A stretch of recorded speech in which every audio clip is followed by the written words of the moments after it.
can't be mortals. Welcome, mere mortal light, to another episode of the Mere Mortals Musings. We're live here on Sunday, 19th of October, 9 a.m. as usual. Correct. Got Kyrin here. Got Juan on the other side. And today we're going to be talking about honesty, true confidence.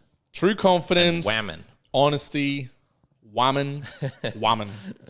The Get ready. PewDiePie way of saying women.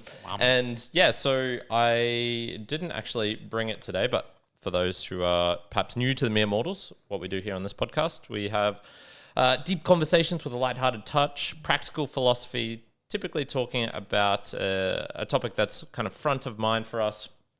And I have been not doing book reviews recently, so this is going to be like a semi-book review podcast.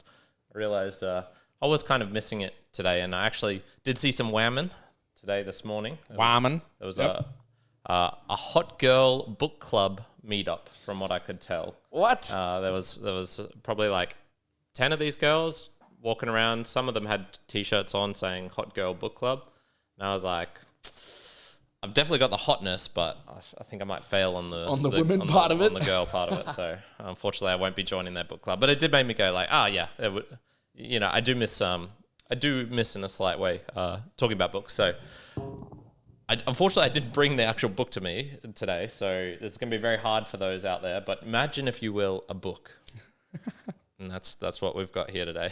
So I think it was like 300 and something pages. Not very long to get through in total. I don't know, like 6 to 8 hours reading or something like that. Mm-hmm. Maybe a little bit less. And it's by Mark Manson, probably best well known for his other book, The Subtle Art of Not Giving a Fuck. Mm-hmm. And I guess introduction for me is I'd heard about this guy much before he was, maybe even an author. It was back when he was blogging in the days of the internet blogs of the 2010s, maybe even slightly earlier in 2000s. And it was via this guy here that I'm wearing on my shirt, Roosh V, the Roosh V forum. And he used to post in there. So I actually had heard about him, checked out some of his stuff, and remember being like, this isn't like going to be helpful for me. Like I don't find this like actionable or practical. And this will be kind of like hinting at some of my takeaways from reading this book as well. But I guess just so we can have this as a back and forth. One, have you ever even read a self-development, self-help book? Oh, for sure. Yeah. Self-help books and stuff like that. What like Atomic Habits, I guess. Yeah, like things like that, for sure. Yeah, I've read like Atomic Habits. I'm assuming things like the Law of Power? Power of Laws? What's it called? The 48 Laws of Power. Okay. Is that self-help? Like Robert Greene. I don't know. I think it is classified as self-help. I've read some of Tim Ferriss's books, which I guess would be self-help. Like I think I've read Tony Robbins' stuff. I guess it'd be self-help. Yeah, that's yeah. Like although I haven't actually read Tony Robbins' like actualization. Yeah, you read his book. I've read the finance one, and I've read the like health and wellness one. So like let's just say I've dabbled in enough, probably not in the real deep end of self-help. Okay.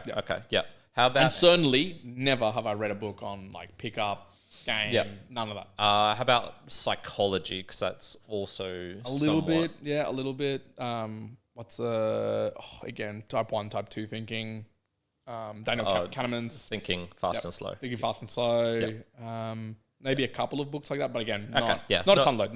Some in there, but not a ton load. Okay, so for those who haven't read this book or a book related to this, think of it as a typical self-help book of overcoming your fears, creating a healthy lifestyle, that sort of thing, mixed particularly with this is how you can attract women.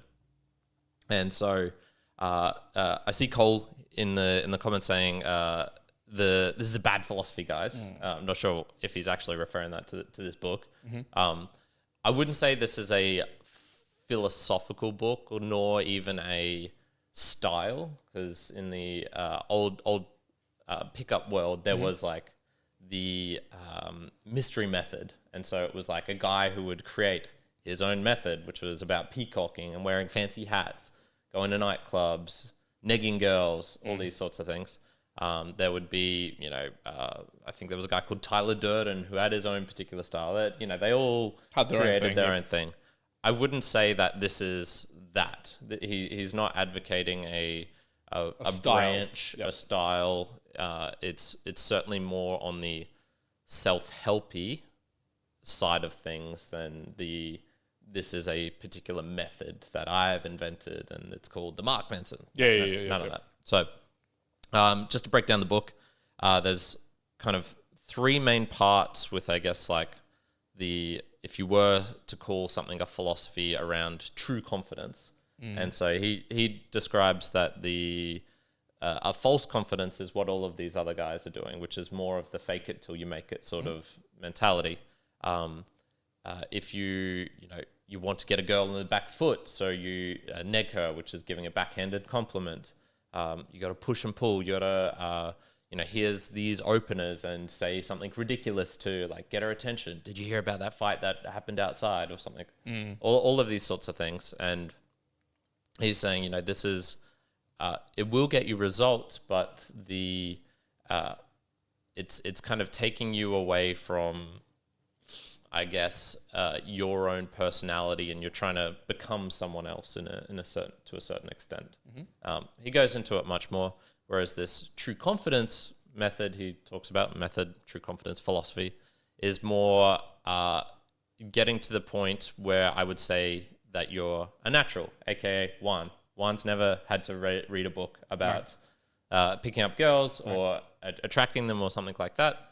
So he is what he would probably describe you as someone with true confidence, because you've never had to think about any of these things. Or if you have, they've just been like subconscious. You've perhaps noticed like, oh, if I, talk to someone in this manner, if I approach them in this manner, I get like so here's a good one. I do this and I get this result, but that's like subconscious. That's not like front of mind. Here's one. So I talked to this girl in the gym, I don't know, in the sauna a month ago. I saw her in the gym recently, and I was like, oh, I'll just go up and say hi. I'm just finishing my set before I'd finished and was heading off. And I went up to her, and she was like on her phone looking down with a kind of machine type thing next to her. So I really had to approach her like almost directly from behind. She's wearing earphones and stuff, so it's like, oh, all right, I'm just gonna have to like tap her on the shoulder. That's the easiest way of getting her attention. Scared the fuck out of her. She's like, whoa, like, you scared me. And she was like, for a full 10 seconds, she was almost in shock, sort of deal. That is a no-no. That's the type of thing that you want to avoid. That's not a good reaction that you want. Right? Yeah, that's not what you're aiming for. Correct. Now look, I wasn't trying to pick her up. I was just generally saying goodbye to this girl, or hi, just having a mini convo before heading off. But that's the kind of strategy thing where it's like, maybe you did that once and then you're like, all right, I'm not going to do that again. Like that. Yeah, you're like, it's not a smart thing to do. Yeah. I guess then he talks about, I guess, the three branches that he has, which are honest life, honest living, honest lifestyle, honest action, which I guess you could translate to having like courage, and then honest communication, which is the act of actually conversing, and that encompasses body language and things like that. So, I don't know. Is there any of that interests you? Any reactions to any of that before I perhaps talk about some other things? Well, so the number one thing that came up in my mind about like hearing this, and maybe kind of addressing to what Cole said of like, hey, not sure if that theory or that idea is correct. The number one thing that goes to my mind is that the beginning point? Like, is that, and I guess it would be interesting to see what you end up thinking about the ideas and whether you like what you incorporate and what you don't, because to hear honest communication, honest action, and honest thoughts, right? I go, yep, I can get behind that. And one of today goes, yeah, I get it. Like that seems fine. Basic. Well, not basic, but it seems foundational in a way. However, and the big however is that really what you do on day one or day 3? Yes, you do that on day 1000, when maybe you've got the experiences and the actions. But it's often the case on, that's not what me and you did when we very first began. Sure. If I'd really done that in that way, would it have given me the stories and the experiences that I have today that then I can apply these honest things and work out really well? There was, Chris Williamson had a friend and he was big into pickup, and he was in Newcastle or some places. And he would sleep with like everybody as a pickup artist. And he's saying to Chris at some point, like, man, my future wife is going to thank me for this. And Chris was like, what the hell? What are you talking about?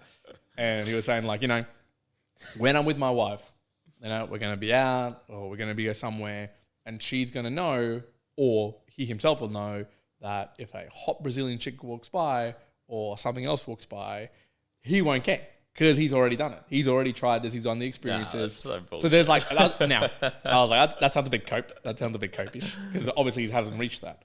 But to a lesser extreme, I kind of go, I hear the like, yes, honest communication, honest action when it comes to the opposite sex for attraction and conversations.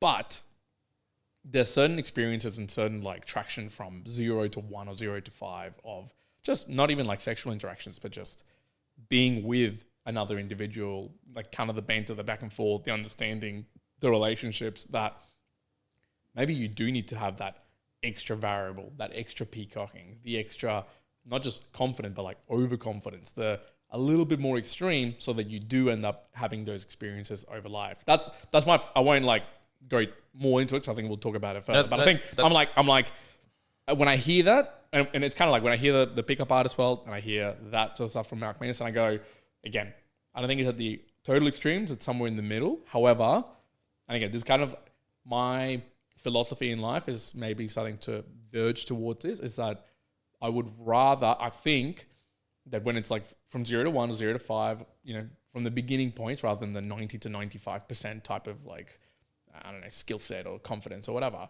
you kind of have to go a little bit more extreme. You have to push the rules, you have to push the boundaries, because if you're not doing that, you might not even get running, or you just don't experience some things. And then later, it's like part of the foundation that enables you to have all those honest things. Because like, for sure, now I go, all the stuff that you said, I'm like, could not agree more. Maybe Cole goes like, no, not really. Maybe others would go. But in my position, I'm like, absolutely.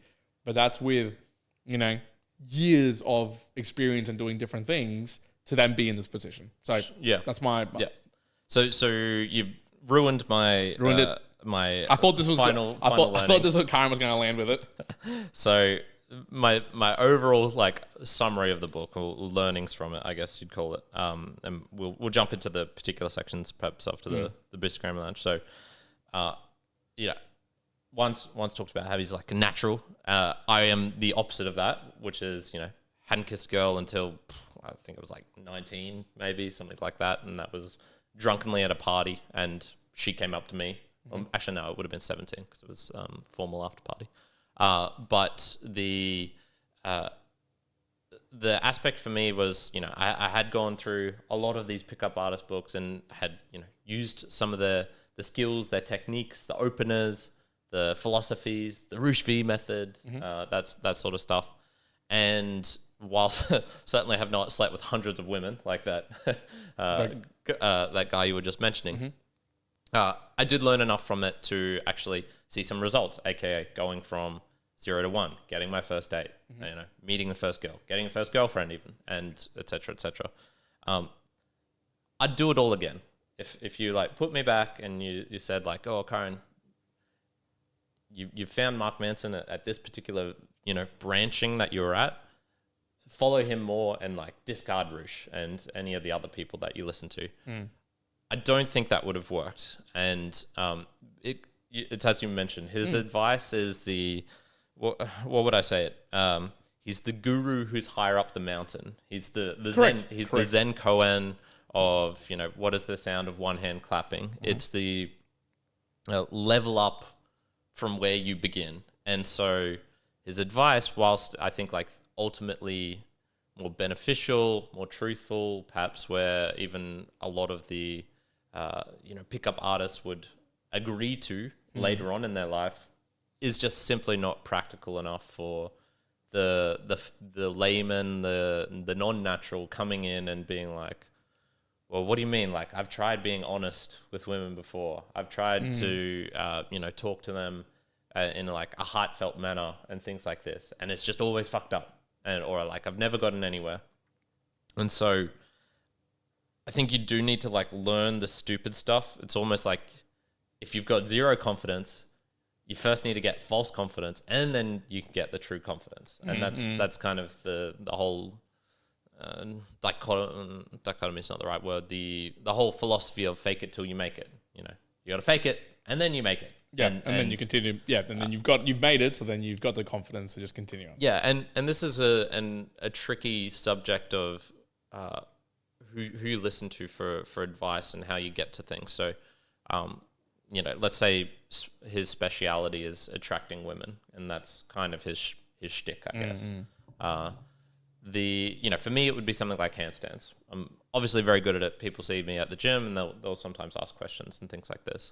And I'm probably more of the Mark Manson type, where I will give them it's probably unhelpful advice, because I typically say this is the first thing I say is like, you're not going to like what I'm going to say right now, but you have to go to a wall for 6 months and then put in years of practice, and then you'll be able to like get a 1 minute handstand or something like that. You could probably do it in a little bit less time, but a year is about what I would say for almost all people.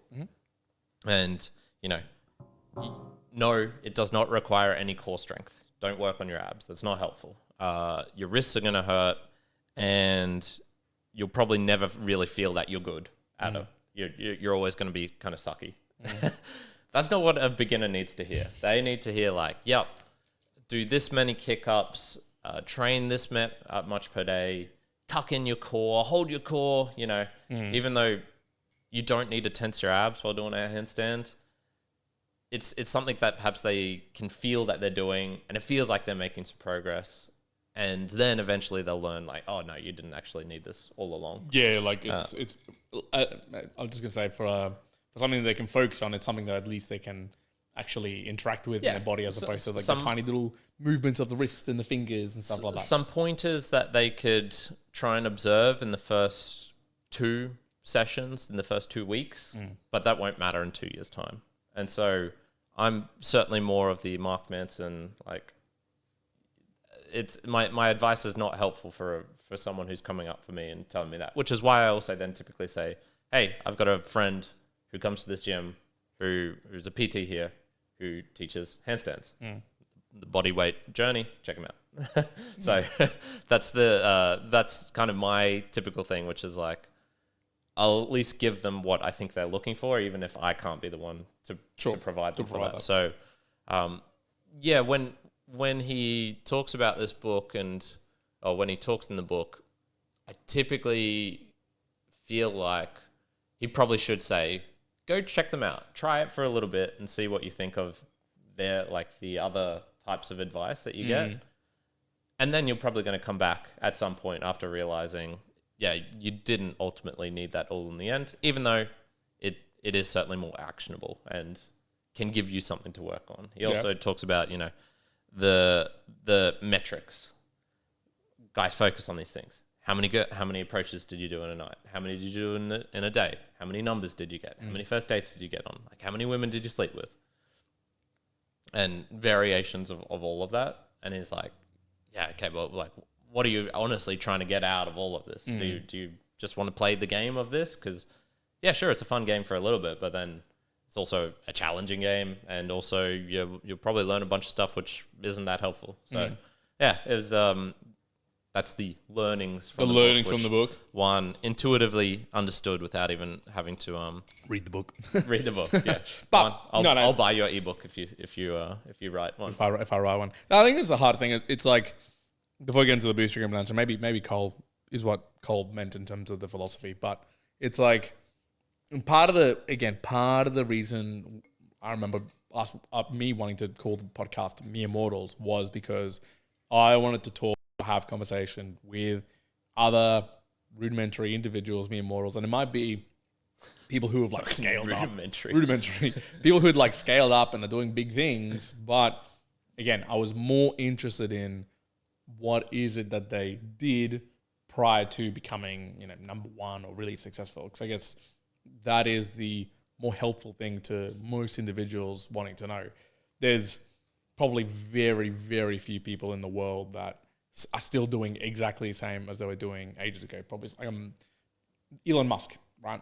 That dude was working his face off and he's working his face off even more now, I'm sure, like in a crazy way. So, but apart from these super unique people, me included, the way that I behave and acted and did things to achieve, activities or events when I was, 19, is so different to now. And take it in the, in the relationship space or just in dating space, for sure, just because of the activities and events that I've had in the past, I probably would approach it today slightly different. Again, I can't talk whether it would be effective or not, but I would be more aligned to Mark Manson's view. But I think I still go, you almost have to like try out, again, the rules and the boundaries and push them, especially if you're by default not someone who's going to excel at that. Like if you're, again, put yourself in a position of a, 17, 18, 19-year-old, whether you're a male or a female, if you're quiet, apprehensive, not really confident, maybe you've got a cool story to tell, but you've got all these qualities that make it hard for you to initiate conversations or being in positions. I don't care if you're being honest and, you're acting kind of nicely. It's going to be really hard for you to excel when everyone else is doing something that is entertaining or attracting the other sex. And at that point, in like a younger time, even I was going to ask you, at what age does this start like to become a bit different? But I'd say all the way into like 30s, people still want the excitement, the difference, the variability, that's why there's a bit of a saying of like, good girls going for the bad guys. That's probably a more, again, younger years sort of expectation, but people are attracted to, things that they can't get or things that are a little bit out of the, boundaries that they should be. At some point, I'm sure that transitions, right? If you're like 45 years old and up, we can't comment on that directly, but it probably changes into like, okay, fine, whatever. Like a bit of honesty and a bit of just more like a relaxed individual might be what people by default want more. Again, I have no clue. But yeah, I'd go not all the way to Mark Manson's from what you were sort of stating in that book. Not all the way, obviously, to Rouge Fee, but somewhere in the middle. Yeah, it's difficult. It's difficult, obviously, for me to comment being like, yeah, there's some default stuff that I'll just naturally be like, oh yeah, but you just wouldn't do that. But yeah, if you're someone who's reading Mark Manson's models, you're probably looking for a self-help way of how can I express myself the best so I can connect with another individual for a relationship or something like that. Yeah. It's such a weird book because I have no idea why it's called Models. There's no reference to, is he talking about supermodels? Is he talking about models as in a framework? But that doesn't really make sense because there is no framework in the actual book. There's chapters, but I wouldn't call it like I said, it's not a method. But yeah, just taking the tagline, attracting women through honesty. I'd say nothing really changes the older you get. You'd still want to be viewed as attractive. Now, obviously, as you get older, you physically deteriorate, so you're going to struggle to do that. But I get it. No, what doesn't change is attractiveness. Of course, people are attracted to attractiveness, but what the quality of attractiveness is changes. When you're more in your youth, attractiveness is probably physical fitness. It's dominance. Again, depending on whether it's male to female or female to male, it's probably like you're attracted to a better shape, or we might think that, but actually evolutionary is you're attracted to someone with wide hips that can actually give birth to a good kid or something like that, right? So like part evolution, part just humanity as society has evolved. Attractiveness would change so differently with your two 70-year-olds, for sure. Like I'm someone who's 70. If you're listening to this, please tell me if you're single and you're on the lookout and you're like, oh, I'm looking for the hottest 68-year-old out here. Like I'm looking for some. I think that would just be the lower percentage. I think the attractiveness there is maybe patience, maybe conversation, maybe understanding. Maybe there's other things that are the attractive quality. But we like something in the gender, in the age range and the gender and the grouping and the social structure and the country that you're in, something's attractive.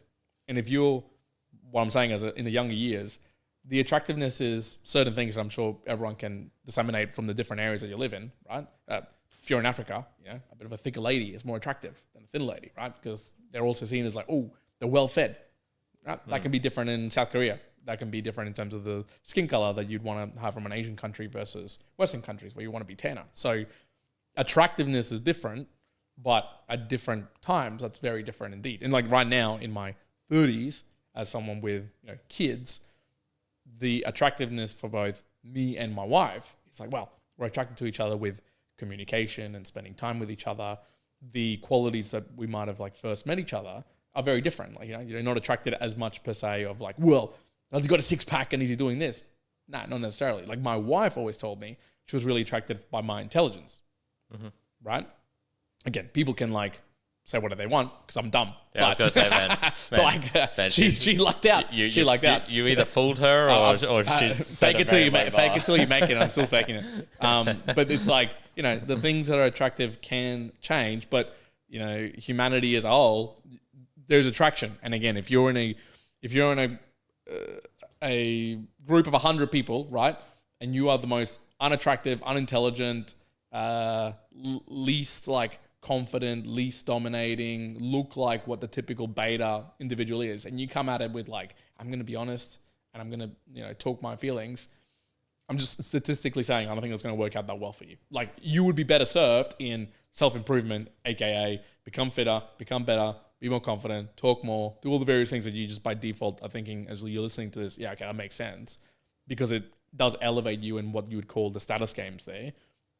Again, status games are played all the time, everywhere, whether you want it or not, it's happening. And I think you can step away from status somewhat, but you kind of have to be in a relationship or in a position where you're already comfortable in kind of like how Mark Manson's doing it, like in this ideal way, but you sure as hell can't do it at the beginning. Like, you're just not going to win doing that at the beginning. Yeah. We'll touch upon all of those in the next section. I watched this video this morning. It popped up randomly, and funnily enough, it's from a channel called Model Strangers. And basically, from what I gather, this guy goes around to random people. He's a photographer and says like, hey, you've got like a real interesting look. I'd love to take a photograph of you, and then gets into a conversation with them. And he did it with this Irish guy, and the title is The Most Raw Conversation I've Ever Had Revisited. And essentially it was like this guy who I guess you would say he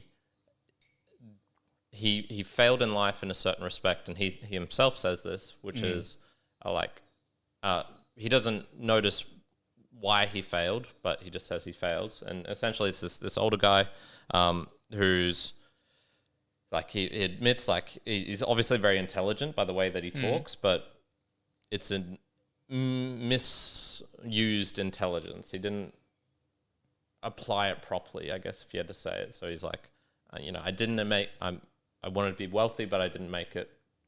I haven't had any friends for the last like 30, 40, 50 years. Ever since 4 years old, I've felt alone. And he's able to communicate. I'd love to know, and this video is kind of cut down into 6 minutes, but it's obvious that they talked for a much longer period. I would love to know, to see the full thing, and you could probably figure out why that he is alone and hasn't got any friends and things. But I'd say like the main thing with him was just he didn't seem to be able to adapt to change in a way, or to change himself. And that is probably like the biggest takeaway, I guess, from the book, is that the self-improvement is about making a line in the sand and saying like, I need to do better. Like, I want to do better. And it's almost just once you've decided to take that action, that's I don't want to add a percent to it. It's like the binary thing. If you decide, I feel like I've been working kind of hard over these last couple of years to do better. I still had goal setting and stuff, but it's only really been since the start of this year, start of my goals, so start of this month, where I've actually really committed and said like, okay, everything that like I simply cannot continue to live as I have lived in these last 5 years. Obviously, I'm not doing something right, what I'm going to like go all in and change everything. And this is, you know, related to all sorts of aspects of life. But that was like the binary flip of the switch. And then now it's like, okay, I still need to like put in effort, learn some new things, put it into action. Yeah. But it's, you can put a half-assed effort into something and feel like you're making improvements. But if your heart's truly not in it, you're going to struggle with results. Yeah, no, I agree. And like another aspect of it is like from results are just doing something that you want to achieve. Again, don't look at what the ideal person that you want to be like or that is succeeding or the ideal state, what they're doing then. It's, again, mimic and have a review of what they're doing before because, you know, take an example of the podcast. You know, we are doing X amount of podcasts per week and whatever. And we're barely working if you compare us to what we were doing 3 years ago, right? 3 years ago, we were pumping them out. Daily podcasts, we were putting in effort. Like 3 years ago, Juan was working plenty hard to improve life, let's just say. And then go back maybe another 8 years. Shit. Juan then was working like very, very hard. The difference is like now, I'd probably say I'm as effective, I'm just not working as hard. If I'd put the same level of hard working, well, sure, maybe I'd achieve other things that I'd be after, but it's not the optimization that you want now. So just be very wary of mimicking what the people you want to do or what you want the ideal state is from those who are already at the top of the mountain, the gurus, because sure as shit I didn't do that when they were at the lower end. Yeah, sure as shit. All right, Boostagram Lounge, we do have a Boostagram, a boost that's come through, which again, it's someone sending through Satoshi's alongside a message so we can read out. We also got streams as well on the various podcasting platforms where you can do that, which is awesome. So Kyrin's going to throw on his beanie. Oh, shit. His beanie. So we got one from Cole here. So Cole's listening as well live. So Cole, very much appreciated, mate. He sends 1,111 sats sent using Fountain. And he says, imagine, and so this is in relation to our conversation of AI as a god or using it as authority. Correct. Imagine being so dull and mindless. You need a computer to tell you how to live life. Do not use AI for any sort of higher wisdom. Definition of vaporware. What are you thinking? Yeah, I'm inclined to agree with that in the sense that higher wisdom. My only comment is I think leverage it to unlock more thinking on your behalf. Don't let it replicate and take away your own thinking path. I think that's the key thing. Yes, I'll tell you right now, I've leveraged it so that I give it notes that it can help summarize for me so that I can refer to later. I leverage so that my monthly notes that I do, I go take them all, summarize it, give me an analysis of the month. What are my improvement points? Where are my like learnings? What could I be doing better? All of those sort of things. So like in a way, I'm trying to extract wisdom from inputs that I'm giving to it. But again, one, AI hallucinates. Two, sometimes I'll read it and go like, that's not quite correct. So I think you still need to be doing a lot of your own critical analysis on things like that. It's going to get things wrong still. Don't, and especially when it's like, I wouldn't be recommending go throw into Grok or ChatGPT or something and say, hey, I'm 12 years old, I'm kind of good at maths, what should I study and do for the rest of my life? And whatever it gives you, if you just take that as by default, again, it's like you're letting the authority be this individual. Now, some people could say, what if you just ask your dad that and your dad tells you, hey, do this? Is it any different? Yeah, it's got a bit of wisdom. Maybe there's some more complexities behind it. Again, don't use it as your only reference point. Yeah, good observation there. I'd also just say I imagine asking it for wisdom it's going to give you the average wisdom. And look, the wisdom of the crowd is useful in many cases, but if you're looking for like the higher, if you're looking for the peak, you probably need to find like a lone individual. And, you know, maybe there can be an AI that is breaks the mold and is completely a unique thinker. And when I say unique, nothing's really unique, but, you know, creates its own distinct style of wisdom, of higher wisdom. Yeah, maybe, but I haven't seen anything like that. I'm not aware of anything like that. And all of these things, like, they just require time and vetting. Because, you know, say they ship a new model out and then it's just like, oh, this thing I was talking to is now different. So what's going on here. So, Correct. Yeah. Yes. So yeah. To Cole's point, thank you very much, mate, for the boost. Yeah, cheers, man. But yes, don't rot your brain out by letting it do everything for you. For sure. Just And I see Cole in the chat. He says, I actually know nothing about women. And Joey Seth comedy also says, same Cole. Well, you're about to learn, you fools. I'm going to teach you the three. Here we go. The three honest parts of this. And maybe we can even rate ourselves on these. I think I already slightly did this in a previous episode, but we'll do it again. Do it again. So we'll start with the first one that he started with, which was honest lifestyle. And this is where he's essentially just saying there's some basics you got to cover. General hygiene, some sort of fitness, doesn't necessarily need to be like big muscles, but being fit so you're not obese. Yep. Fashion, so getting your looking somewhat semblance of a normal, or even normals. Probably he would say normal. I would say that's what he would advocate for. Like, don't go out of your way and create your own unique, be on the cutting edge of fashion where it's perhaps in 5 years' time, it could be the new fashion. Okay. Yeah, if you got a bell curve, just don't be at the extremes. Just be somewhere in the middle. Whatever that middle kind of looks like, just be there. Something like that, And by the middle, you can even be a little bit farther on the outsides. Just don't be the 2% on either side. Correct.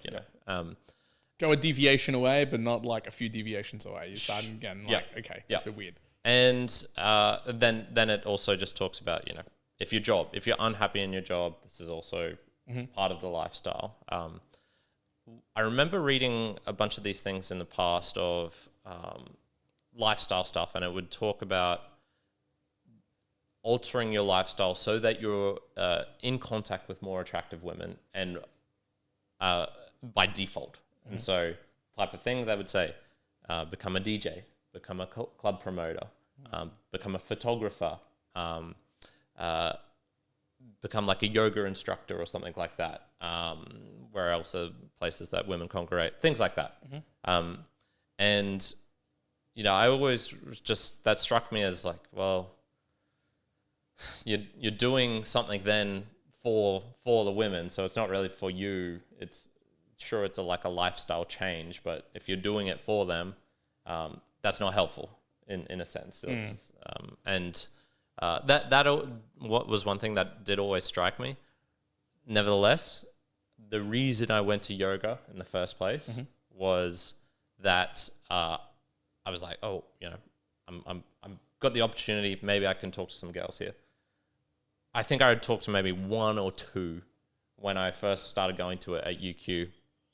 But what I actually found was like, oh, this is actually really hard. I enjoy is a strong word. I enjoy the challenge of stretching because it was fucking torturous.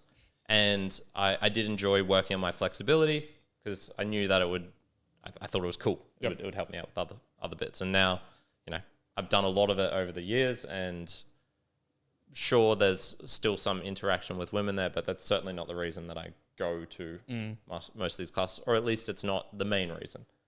20% of the reason. I'm starting a ballet course on Thursday. What's the percentage of me going there? If it was all guys, would I be going? Probably not. But I still enjoy the aspect of trying to learn it and the style of it. So it's maybe like 30% of the reason that I'm going. Okay. And so with the lifestyle aspects, if I had to like evaluate myself as a whole, this is where I'm like, all right, this one I've got ticked off. Almost everything I do in my life is because I want to do it. I've crafted it because it suits me and my temperament and things like this. And minor tweaks and adjustments to make it more active and social, i.e. when I was spending so much time learning languages, just, holed up in the house. That's the sort of thing where you can make it a little bit more active and going out to meet up things, which I did do. That's one where I'm like, all right, this one I've already ticked off. I don't need to really investigate this into. This is an interesting one. This is a very interesting one. Because I would say it depends, right? The typical consulting answer, but it depends because if you're Nice. if you're saying you're again, if we're trying to answer the question of optimizing for a significant other or a partner or, hanging out with the other sex, I don't think you've ticked it. I'd actually say you're in the extremes of like, you're in a very hard position where, like you've talked about in the podcast, you have to go out and try to interact with people, chicks, on the streets, at parks, in events, going to something like that. I would say actually by default, and most people probably listening to this would probably say, is going to be in like social sports or work. Now, Kyrin doesn't have the typical 9 to 5 No, work. absolutely not. I would actually say if you wanted to optimize being around like attractive females and being in positions where you're always interacting, honestly, I'd say probably just getting a job, 9 to 5 in a cafe or at a bar or just like a general gig. You'd probably find a more easier route to talking to a lot more females, going out to events, the general, what people would imagine on a job lifestyle. I have almost no doubt that it would optimize more than what your current life is. But so that's why I'm trying to kind of define the difference, because honesty and lifestyle for like the overall human is slightly different to the optimizing the lifestyle for a partner or not a partner, but just like to be in relationships today. Like it's very different. And again, this is why the answer is not, there is no one answer. Like there cannot be one answer because everyone's got very different things. And it's not that now in the position that Kyrin is in, you couldn't do that. Like you're doing that, you're going on dates and whatnot. It's just, if you were to optimize exclusively for that, I think your lifestyle could change more to be more optimized.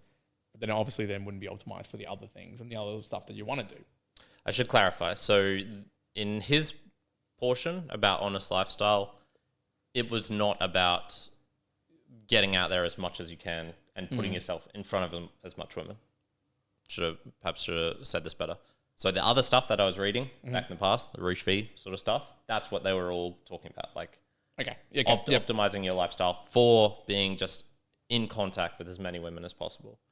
He was more saying, okay, he was kind of saying then, okay, it's like live your life. Whatever your life is that you want to live, do that. Like align to it. Don't be like, don't go out clubbing if that's not what you want to do. Yeah. Don't go, 100%. Okay. Then if not, cool.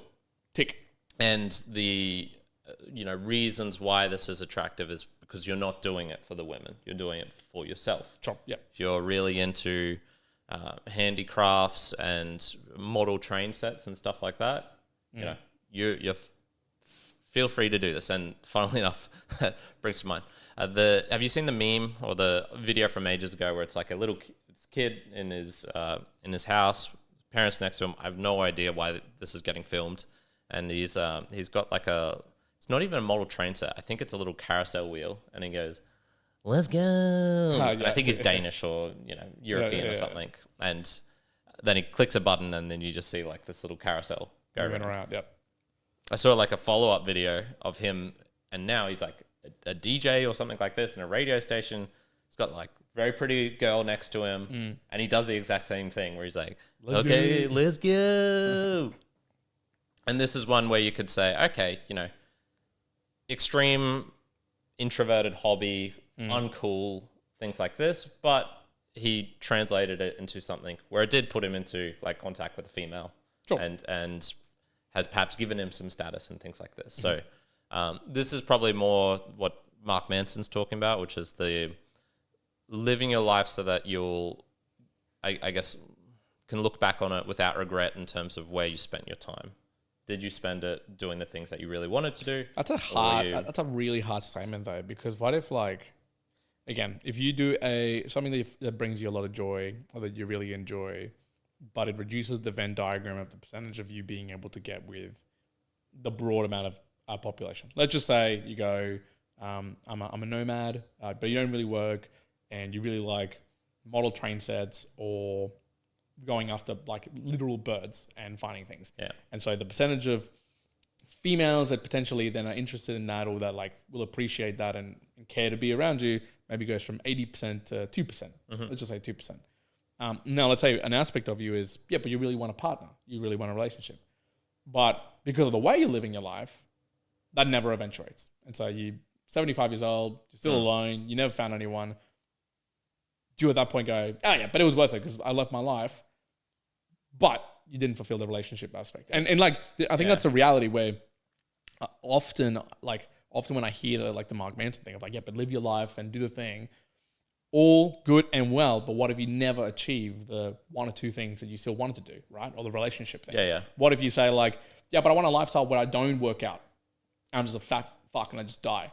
Yeah. Well, I disagree. I kind of go like, well, no, shut the fuck up. Like, that's kind of dumb. And I'm sure he'd disagree with that. And I'm sure in the book it says other things such as, yes, you can be the engineer and you can have an extreme hobby or something, but if it isn't putting you out with women, all right, you're going to have to make an effort to find another hobby to do a thing. So it's... But to like now, I'd say, again, we're going Kyrin. Kyrin, the lifestyle you're living is not in such a Venn diagram that you've got 3 potential females on Earth. It's like, it's broadly like you've got enough potential females, individuals that could be a partner. You're doing the lifestyle thing good because you're like, you're doing the things you want, and there's plenty of people who are in circles that you're like interacting with. And whatnot. Let's just say you're spending 80% of your time doing the thing that you want to do, and then 20% of the time you are having to adjust it and you're still trying to make it fun and enjoyable for yourself, so it's not an absolute grind, aka I'm never going to be the out until 3 a.m. type of guy partying in a club environment.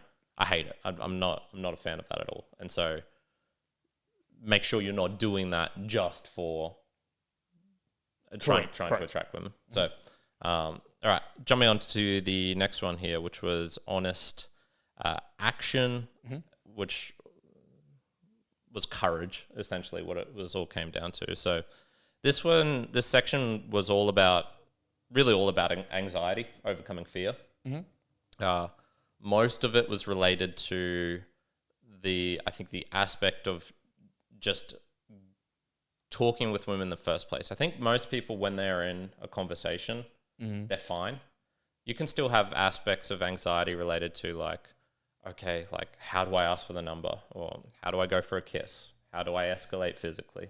So, there's variations on all of those, but the main portion would just be going from, completely strangers to actually into a conversation.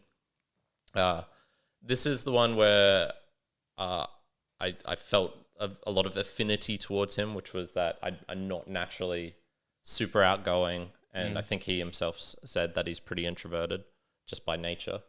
And so you're not in this kind of normal gregarious. You had to even overcome like the conversation aspect, which is like, how do you fucking structure a conversation so it's not just a boring, plain one, but actually has some, how to flirt. Probably is the best way of putting this. And yeah, for me, that was what just required just pure immunity through what would you call it? Desensitization. Just doing hundreds of approaches, and eventually all through the reps, you can realize like, oh, okay, I know how to do this now. Like I've just done enough times that it's not completely stranger to me. But that doesn't mean that you ever get rid of the fear. It's kind of always just a lingering thing beneath the surface. He mentions this himself. And so, this is something where, for example, I'd give myself maybe a 5 out of 10 of this. I've broken through the complete fear barrier, so I can go out and approach people and talk to girls who I don't know. But it's still not easy. It still requires effort, and there's still times where I get in my own head too much. And my main probably guilt of this is thinking for them. Like, I'm going to say this, and this is what they're thinking, or this is the mood that they're in. Yeah, I get you. Okay. Yeah. And so I will not do things to avoid what I think would be an inconvenience or a bad thing or something like this. Whereas I have no idea if that's the case. And, maybe 1% of the time I'm right, but 99% of the time I'm wrong. That's just the default. So I observation from the last week, for example, was I have been going out more and just putting myself in situations where I'll be able to interact with women. Sometimes this was like a bar setting. Sometimes it was just walking around a neighborhood. Sometimes it'd be in a shopping center. The times where it's been the easiest and less like that is where I would say it's like I'm in like a fugue state. Is a zen-like, just, okay, I'm just doing my thing. And then if an idea pops into my head, I act on it. And this is like the action part of it, I guess, is what he's talking about, which is, you will need to take the plunge and do something. So I guess question for you, how would you rate yourself on this one, where in terms of nervousness of approaching a girl in different environments or something like this? Because I know for sure that you're not perfect at this, because I have seen you at times, like in the past, falter during the day, for example. I think it's probably less natural for you. I would just probably say by default, I think it would have just decreased for whatever the rating it might have been. So again, I think now it would be a very different state. I don't know what I'd rank it. Probably like 6 out of 10, honestly, I'd probably say. Whereas, back in the day, and again, situation dependent, would have been high, maybe 8 out of 10.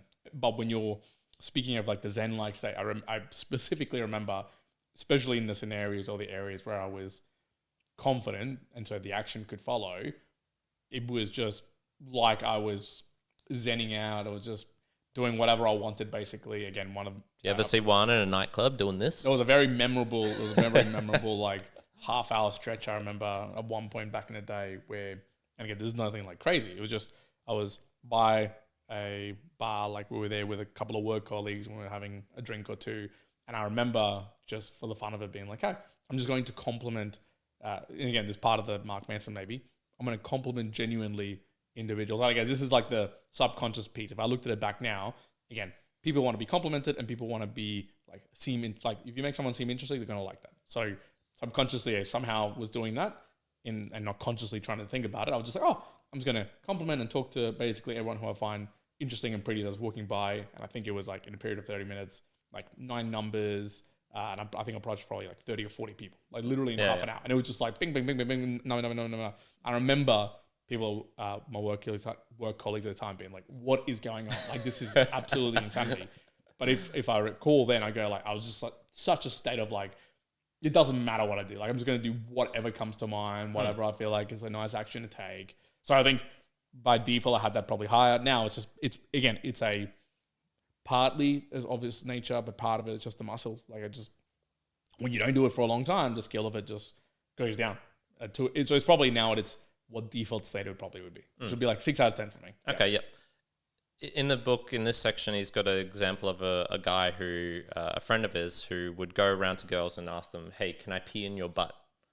And that was his opening line. And so, of course, like, what kind of reactions are you going to get from this? Well, there's a lot of like extreme, like, what the fuck, get away from me, you freak, sort of thing. Yep. But there's somewhere who would be like, ha, that's funny, you're fucking crazy. And then, he ends up with the girl and does well from that. And obviously, what is his reason for saying this? One of the bigger, I guess, once again, aspects where he does draw aspects of game and psychology into it. Polarization. You don't want her or the other person to just feel like you're a grey. You're in the middle. You're just boring. Like, boring. Good, perfect way of saying it. It's either you're trying to do something that will either get them to. You're not. This is the whole point of game, which is so tricky. Which is like you're trying to do things and get a reaction from them, but you're trying to make it natural as well. And that's nice if you're natural. If you just by default do that, then you do have to add these little tips and tricks. Yeah, don't even use the word boring. I'll go like again, attractiveness, and there's different qualities of what people then find attractive in the different areas. If you're just bland or like the norm, if you're like the general population where whether it's you or whether this other guy, whether I'm at a sport or a bar or whatnot, if I talk to this guy, and it's kind of like the same thing, that's bland. It's the same. People are going to, if someone 5 people approach her or 5 people approach him and they go say, how's your day? How's your day? How's your day? Okay, boring, bland. But someone says that, you're gonna get the two extremes. You're gonna get a reaction of like, what the hell, go away from me. And you're gonna get the like, oh God, at least this is different. Like, okay, cool, let's progress that. So obviously to an extent, you can't go like insane levels, but it's understandable why that would get better reactions than you would ever get from just straight up bland interactions. You'll get a reaction of some you're gonna sort. get something. Yeah. And I was mentioning to Juan yesterday, I've talked to a lot of Latinos over the last couple of years, and if I reflect on it, there's probably only been one or two who I really connected with in any shape or form, where I was like, that was a really fun conversation and enjoyed it. And when I reflect even further, it's because we're talking in English. And so what that tells me is that when I was speaking in Spanish with all these people, although I could try and tell some jokes, although I could try and do some things, I feel like it's impossible that all of them were that bland and mediocre. And so it was probably more my like level of conversational skills made it like that. I couldn't progress it to something which was more fun or flirty or interesting if I was talking to a guy, because I would practice with guys and girls. Like didn't really matter to me.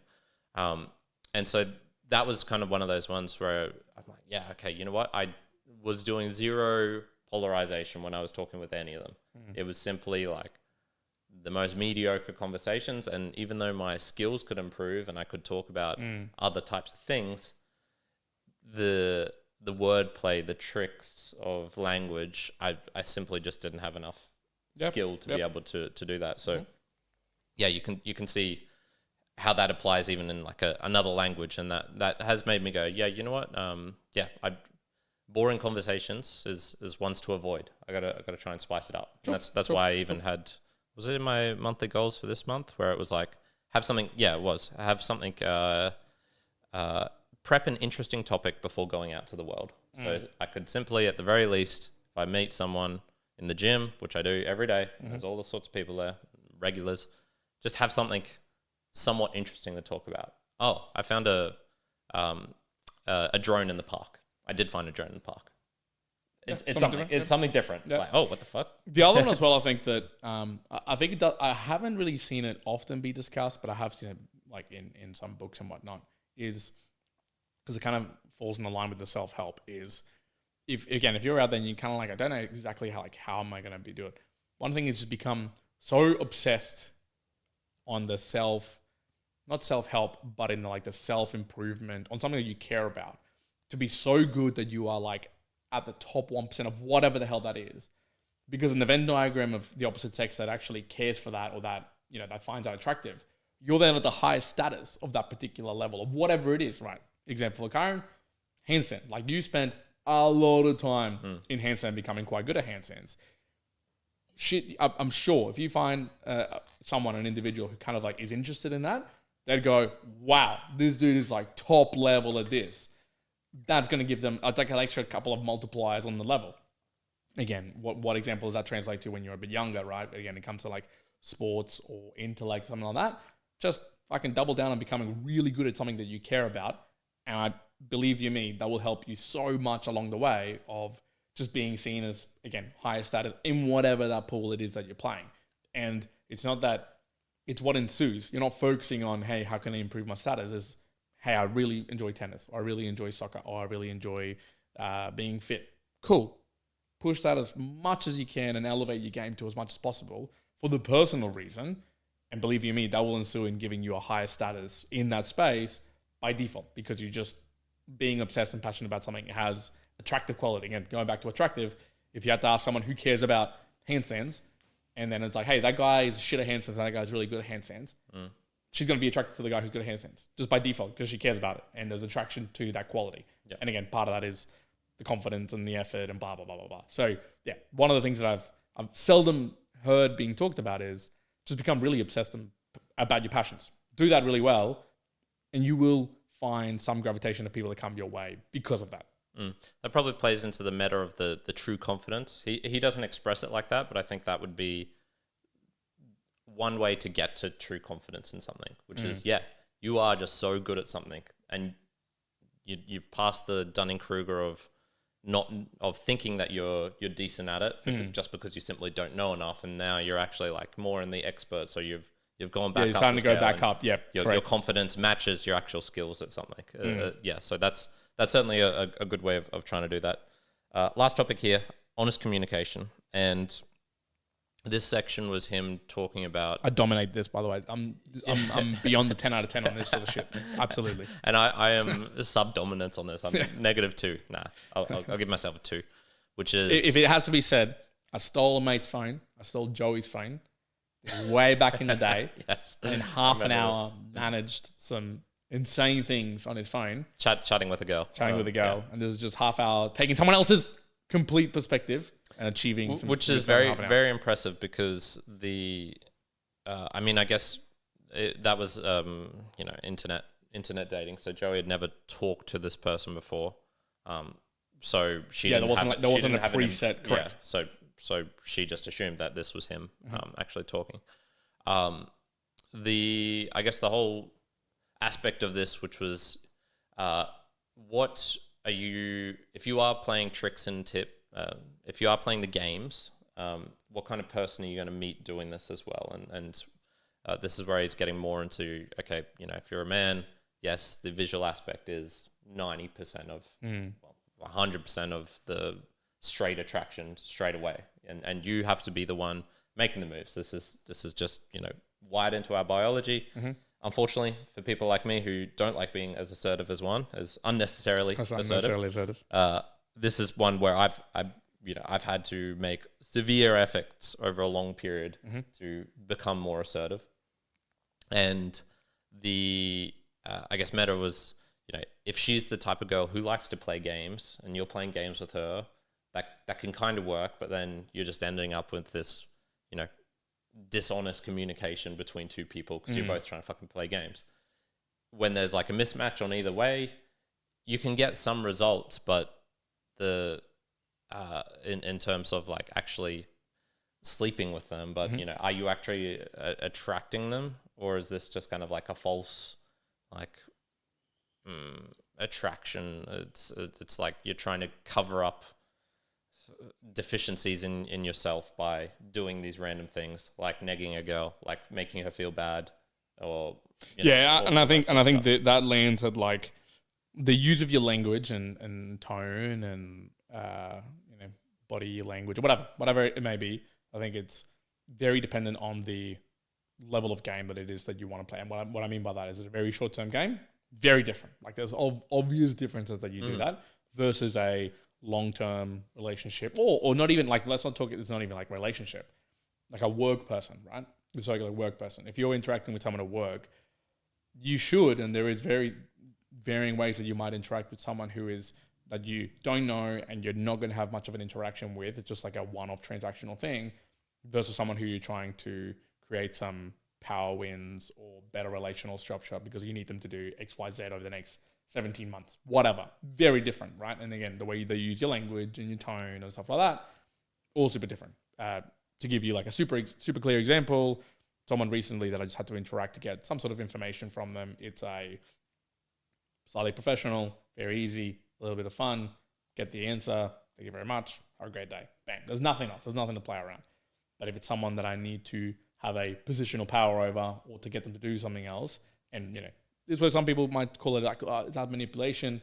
Not so much because it comes from a more honest perspective. Like if you had that to ask me, it would be very easy for me to say. It's like, I don't know, you want to kind of understand them a little bit, help understand the day-to-day or the challenges and whatnot, because you also want to both help them out in their week to week to do certain things, but then you also have the influence of like, okay, cool, I know you have to do this because of whatever, and then choosing how you do that. And it's more about like knowing, but again, the comms are very different. So when it comes into now relationships or sexual interactions or something else, very easy if you're optimizing for like, well, it's just a one night or a short-term thing.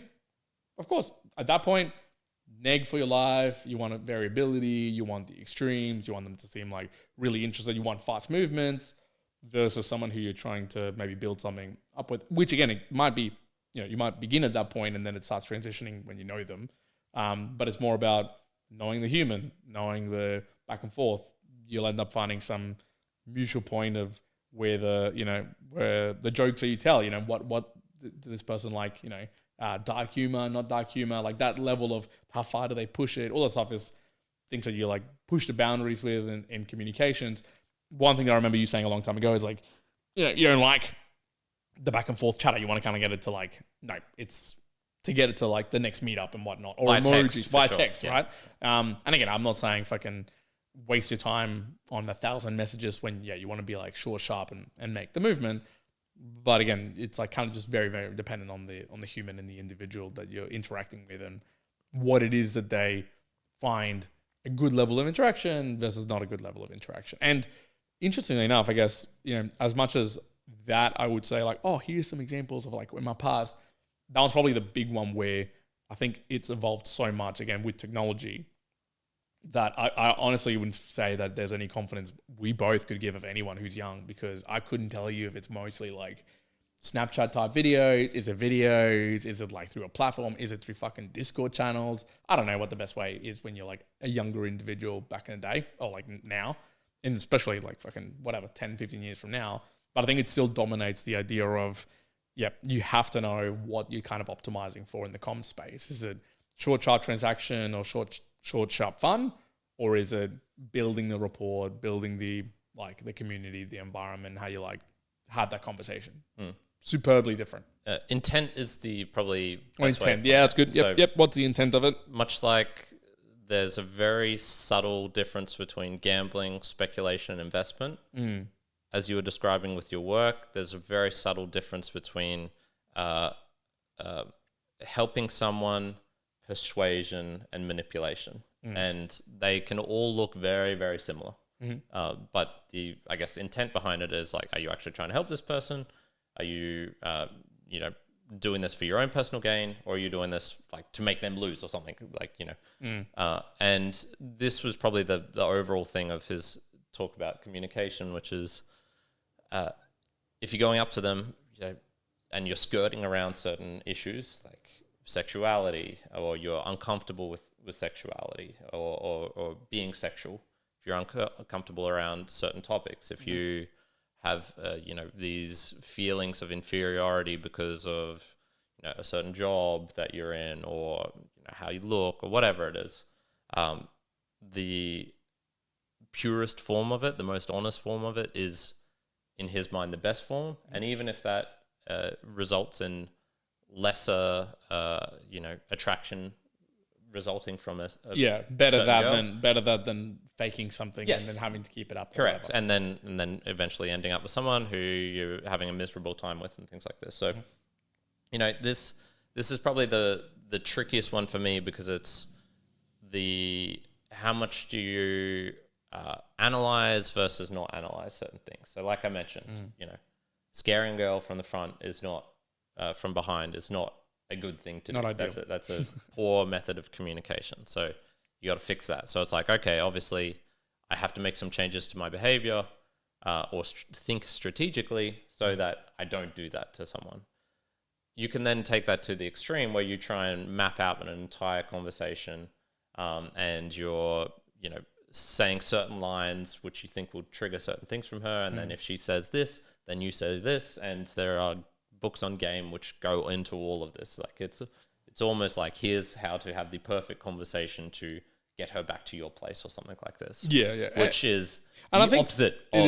I think a simple statement on that, because I was going to say as well, even again, imagine yourself and you go, yep, you found a partner, awesome, and everything works well, and the communication establishes, and you can be good.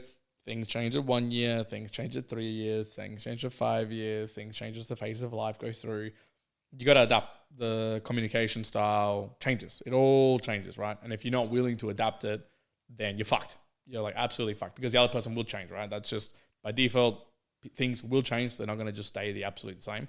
I think it's often the case when you'll hear the default is, again, males to females, and you go, when a female talks to you, when they're trying to tell you something, it's often the male will fuck up by trying to fix it for them. It's too literal. We take it too literal. Yeah, the female will be like, and the guy will try to be like, you could fix it by doing this. Now, some of the tips then that get shared is like, no, they don't want that. They want you to, just listen and be inquisitive and want that.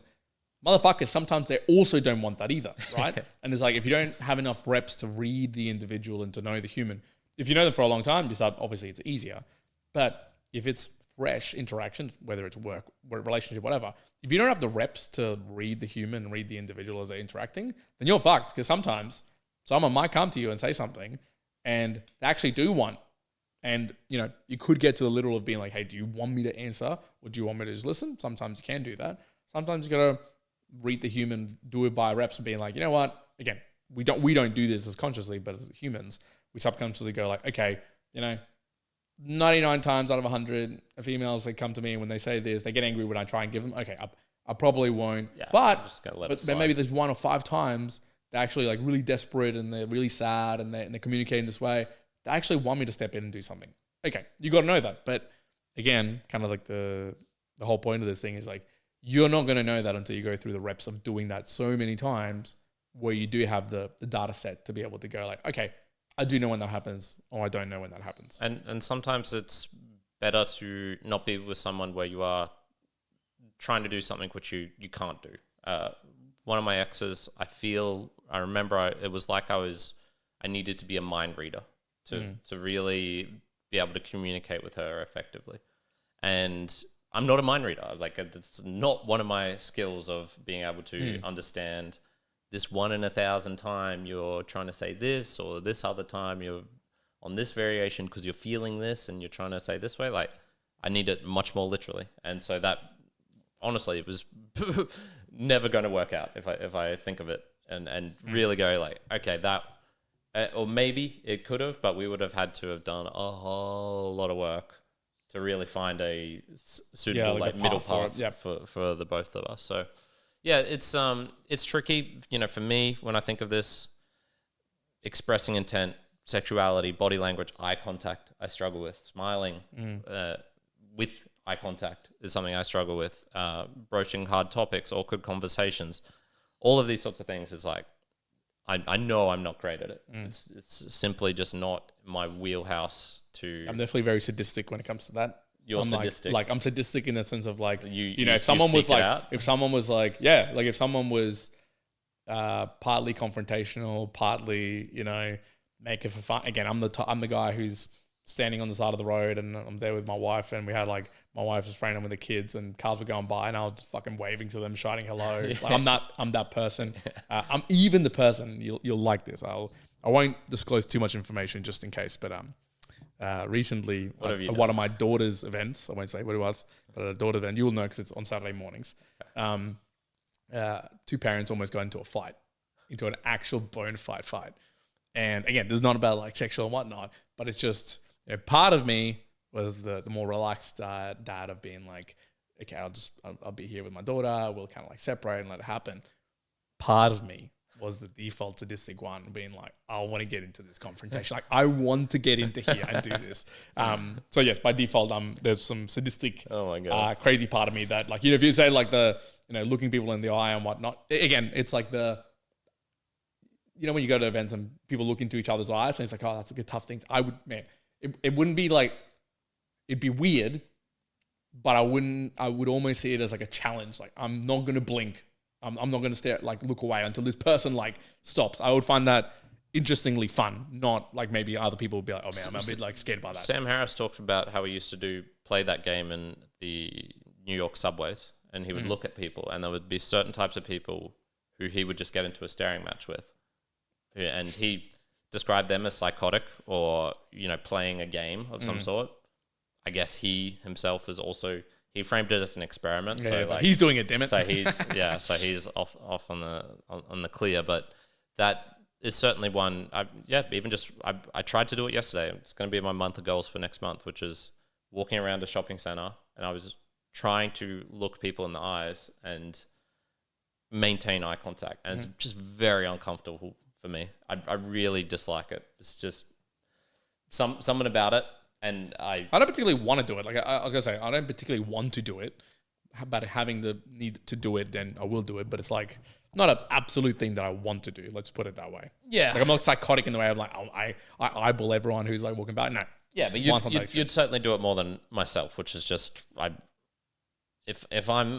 would probably be perfect in New York City because there's so many people there that you can't do it. So if people are doing that, then they're the weird Then ones. they're the weird I ones. would, Yeah, I would, yeah, fair. I would fit in well in New York City, or perhaps like a country town where you know everyone, so therefore you can. You can do that. Yeah. There you go. Kyrin moves to New York. That's the next episode. God, please no. So yeah, look, I think that's mostly it for this episode. It was an okay book. Okay. There was still some random stuff like at the end. He then goes into, okay, here's some steps you can take, like more actionable stuff, and it was pretty much purely game things. Damn. Complete 3 of these 5 before you move on to the next one, and it was like, talk to a girl on the street. Get her number, go to the gym, blah, blah, blah. Okay, next one. Get 3 numbers in a day. Kiss a girl on the same day that you met her, or the same night that you met her. Mm-hmm. And it's just like, okay, well, this is very game-like, Mr. Mark Manson. This you know what? section. My if I try to encapsulate what would be my like feedback, I'm thinking like my daughters. I'm thinking, all of this sort of thing. I kind of go, be like, when you, and there's more like attributed obviously when you're younger, but it could apply when you're a bit older. I just go, forget anything relationship wise, forget anything like short-term or long-term games. Just focus on all the productive generators, which is like follow your passion, do all the good things, go through your routines, whatever, and just put yourself in positions where there is a larger Venn diagram of humans that you can interact with. And at a certain threshold and percentage of time when you get through, like, again, I wouldn't probably say this, the status of them, but be like, when you get to a high enough level in the status game, it just comes by default. There's more probability that you're going to just find those type of individuals that also care about that.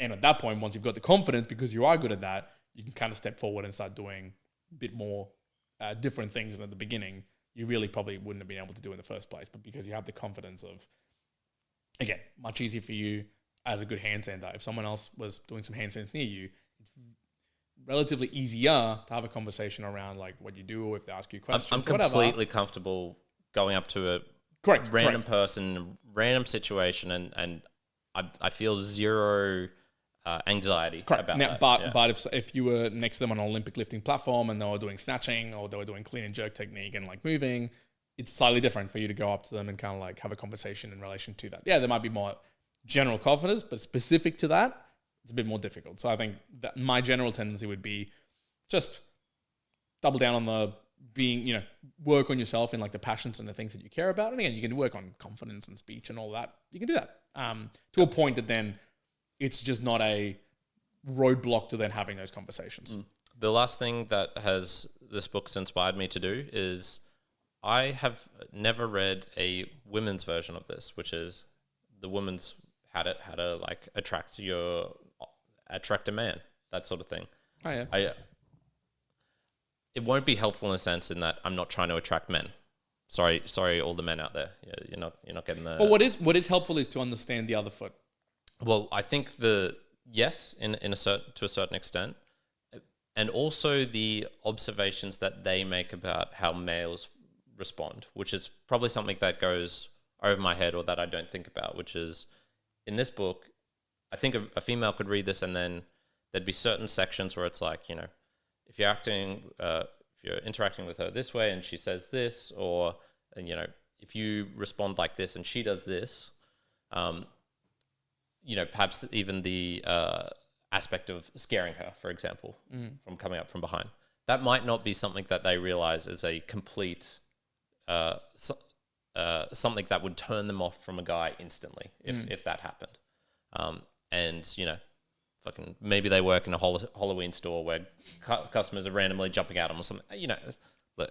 Stretching it a bit here, but the aspect of how they say men respond to certain things, that could be a real insight which I'd never really thought of before. So I'm going to try and find some of those types of books and get the female perspective. Yeah, for sure. I think that could be intriguing. Yeah, I think on some of the longer term games as well, when it comes to communication, it is worth knowing just the general tendency or trend of, again, we're talking male to female, so the female mind and how they might interact or see challenges or see wins, because it's very different in some ways, not in always, but in some ways to the male mind, right? And again, if someone discusses like, you're after a marathon or you're trying to do some other type of fitness related thing, it's not exactly the same in the female male. And again, you can ask them that, and some will be, but some are very different. And again, when it comes through the evolution of having babies or going through the workforce and what they've, the normal default way that males might put themselves in, oh no, I deserve more, I should get more, versus the female not wanting that, or like kind of being opposed to that in a general sense. It's like, it's good to know those things because they might apply in just everyday conversations where, it's likely, again, I'm generalizing here, but it's quite likely that if something needs to be, someone has to be confronted about something, let's just say it's at a coffee shop and someone didn't do something, I'm going to tell you, the female probably wants the male to do that. The female doesn't want to do that, right? So it's just the power dynamics. And if you're the default type of guy that's quite shy and quite reserved and you want to do that, well, tough fucking cookies. You're just in the lower Venn diagram then of people who are going to expect that, right? So there's little things like that just as a human growing up in the societies, and society that I'm talking about here is like a general Western. This might not be the same in all cultures. You got to find those things out. You got to go like, yep, those are like the little 1 or 2% that really count. But again, you're not going to find them until you do the reps. Like if you're living, again, on a Roosh-free forum or a forum trying to learn all this, good fucking luck. Like you're probably going to get some levels of percentage wins in maybe some text game and stuff like that. But then when it comes into real world and real interactions, man, long term of that, that's going to be a challenge. Yeah. This book was probably also just aimed in general at a later, I think he wrote this when he was 26. I think that's what I worked out. And I get the feeling it was largely aimed at people older than 25, if I had to guess. Well, maybe early 20s, but certainly not like teenagers. Yeah, and again, just the other thing about reps is that you also then learn what is attractive to the people that you want it to be attractive to, right? If you have feathered quads, you're not attracting females. Feathered quads? Feathered quads? So you got to get into the bodybuilding lingo. Feathered quads is like when you're super shredded, and when you squeeze your like legs out, you see the striations of the muscles. That's called feathered quads, right? If you have feathered quads, you're attracting guys, man. That's like 99% guys. 100%. Some maybe an infinitesimal amount of like females, right? If you got a fucking, whatever, a Ferrari, a Bugatti, a whatever, or like a unique type of one, again, it's largely males. There's again some females that are in relation to that. Fine.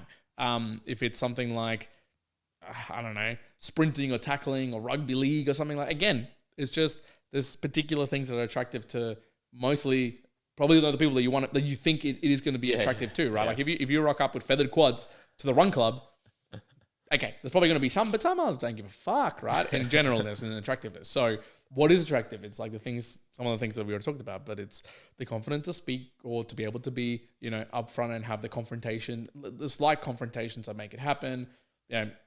There's some general things that are seen as attractive that I reckon people just completely miss because they go like, oh, well, I'm going to be really attractive if I get feathered quads. It's like, man, you could have just probably, if you get feathered quads to be attractive to a female, like, you're doing it right. Man, you should have, there's so many other ways you could have been generally more attractive to a female. That's what Same with money. Right? Money can bring you attraction for sure at a certain level until it kind of passes a particular barrier. And then if you're missing all the general stuff, there's only so much of the game that you're going to get through. Like, yes, probably short-term game you're going to get fine through, but longer-term game, it's again, the realization that people get to of how, I think another thing Chris Williamson was saying was like, does once you become like a millionaire, does someone like give you a message or call you up to be like, hey, now you're a millionaire, make sure you like do a podcast or tell people that like it's not worth it.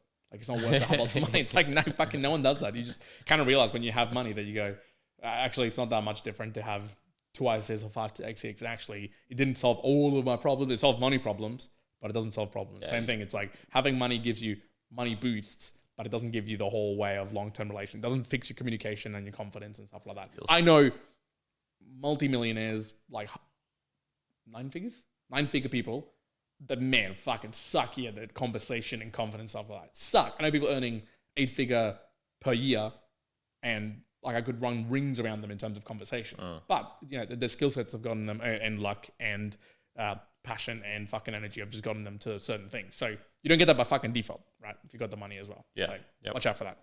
There you but go. me and one last thing, we'll leave it there. I don't know if there's any other comments on the YouTube that we wanted to target, but I appreciate all those who have been live talking about females and confidence. Woman. whamming. We'll leave it there. Really much appreciate it. Again, we're live on 9 a.m. It is the 19th of October. So come and join us in the next Sunday conversation as well. We'll do so at 9 a.m. For now, me and Morn, let's be well wherever you are in the world. Be a little bit kinder where you can. One out. Kyrin out.